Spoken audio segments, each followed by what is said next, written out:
Wow,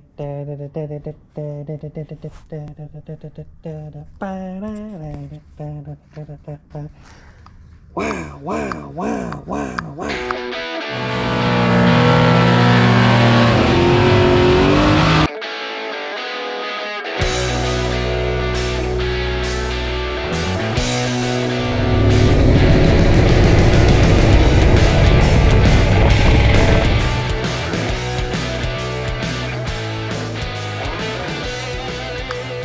Yeah, it may look like a double pumper, but that is Fitech stuff, baby. Woo!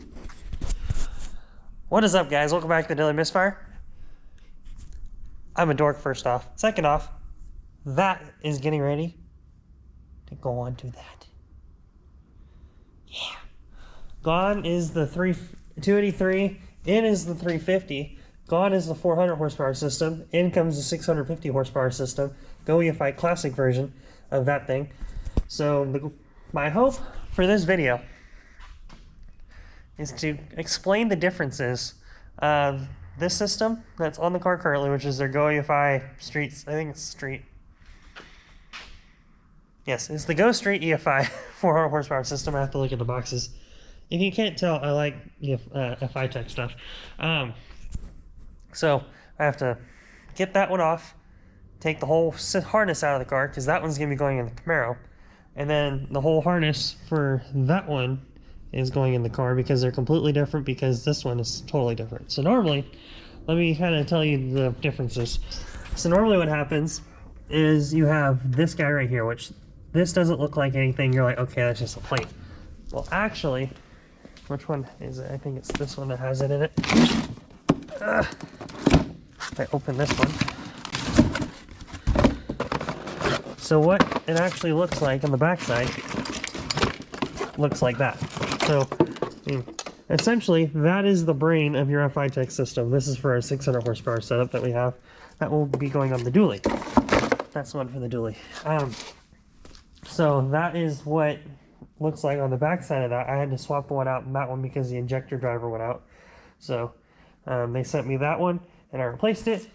Took me all, about 45 minutes to swap that over. It was super, super, super simple and easy to do. So that is kind of what's behind that normally. So that's all, controlled by itself. That one has an in throttle body regulator. This one has none of that. So, this is basically it's a Holley double pumper is what it is.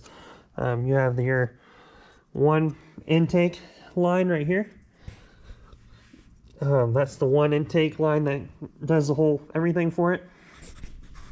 So because of that one has a regulator inside. So obviously it feeds through one side and it lets it go back to the tank on the other side. Well, this one doesn't have that ability. So you have to have something that does it for it. So i.e. this handy dandy fuel pump regulator or fuel pressure regulator, that guy. So that's going to be going into it. And the controller computer, because this one doesn't have one, has an external. So that will be going somewhere in the car. And also normally what these are a lot, the ones I have are the ones that have like a direct plug-in like this one. They have like that on one side and they have a little port on the other one. Well, this one, thank the Lord, it's just a regular USB-C. So it actually has like nice buttons and it's a big screen. It's super nice.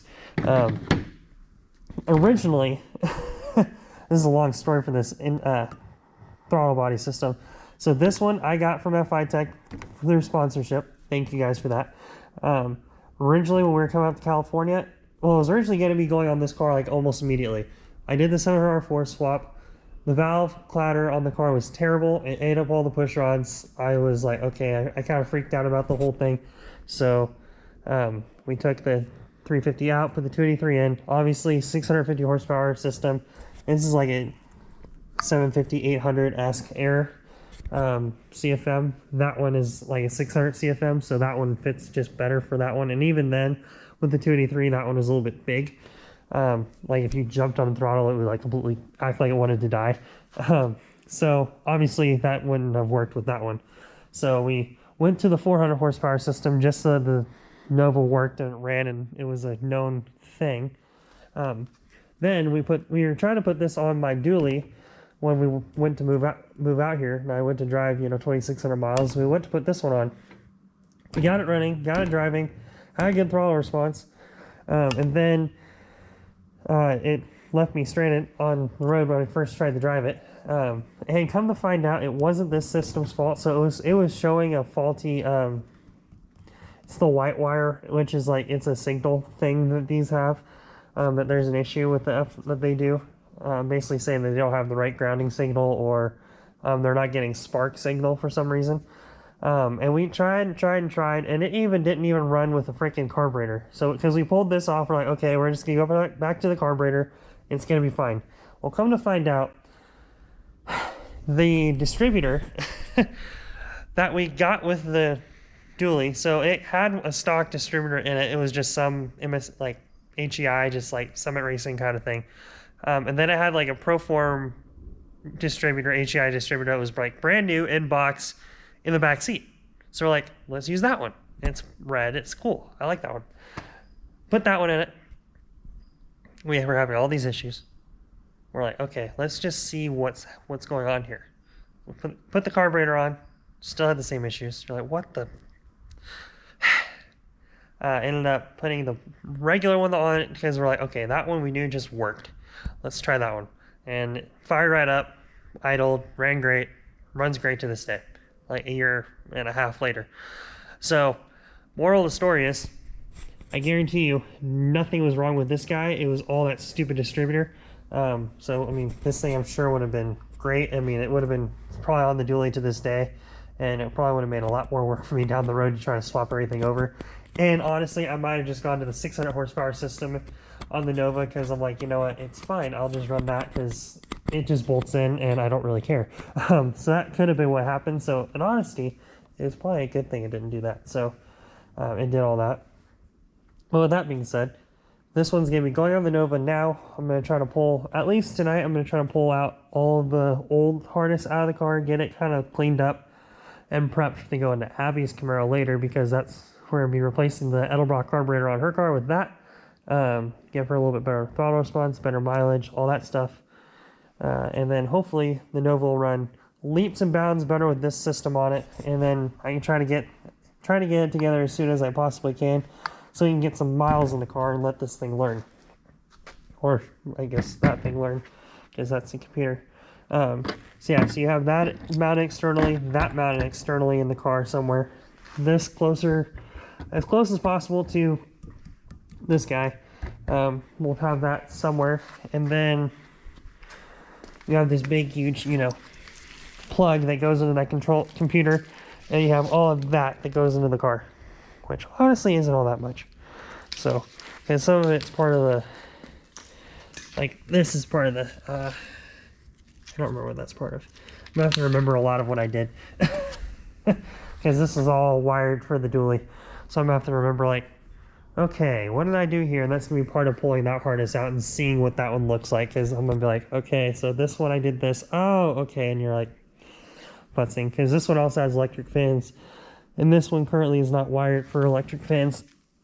That's the wire for the fans. So I'm gonna have to remember how I did all that. But it's gonna be good. So we're gonna start getting cracking on that. Get this system off the car, get it all ready. Yeah, it'll be good though. I'm stoked. Let's get to it.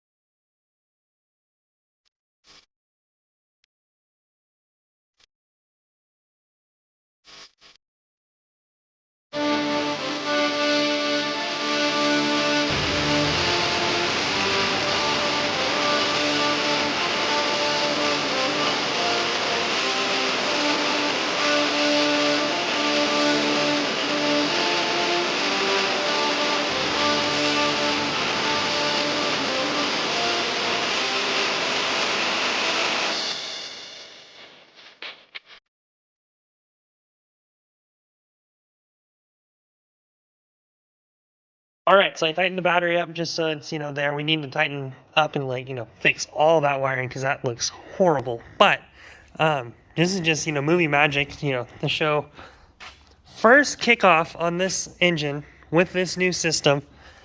It took about 4 starts to kind of get it to kind of pop and get it to idle. And now, after those 4 starts,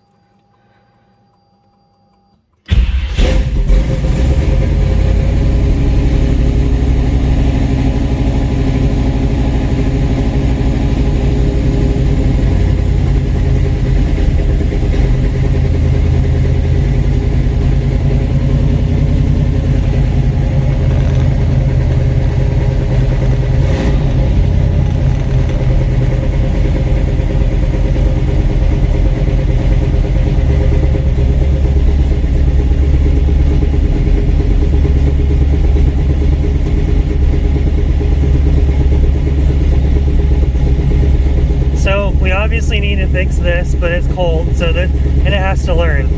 So normally you want the IAC, this kind of whole thing right here, you kind of want that around 10, but it's learning, so it has to get a little bit of time to do that. No fault codes, so we did everything right. Go us. Yeah, but I mean, it's peppy, and I have it set to about 750 right now RPM for idle, so keep that in mind too. It needs to come down a little bit because it's also cold, but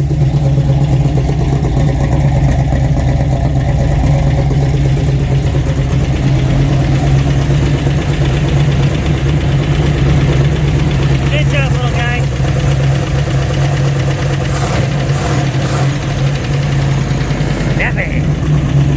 Alright.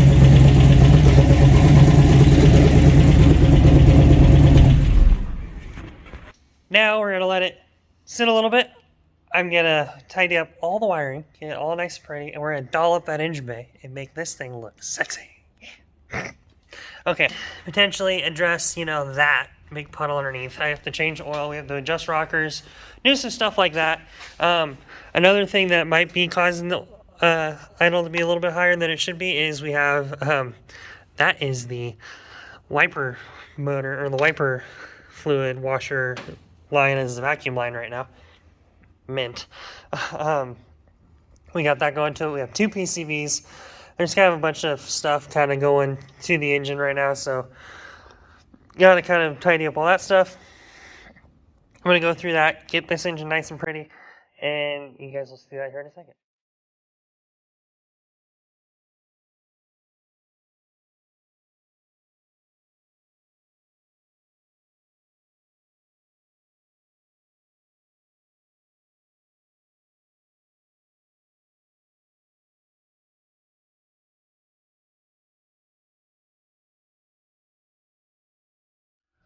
Well, this was very poorly conceived, now wasn't it?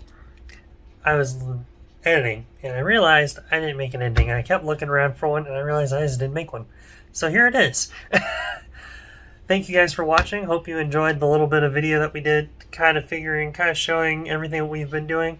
There's a lot of elbow grease, and there's going to be a lot of tears going to be shed in the next couple weeks. That's why I'm wearing my glasses, because it's hard to watch a little bit, so I need some protection.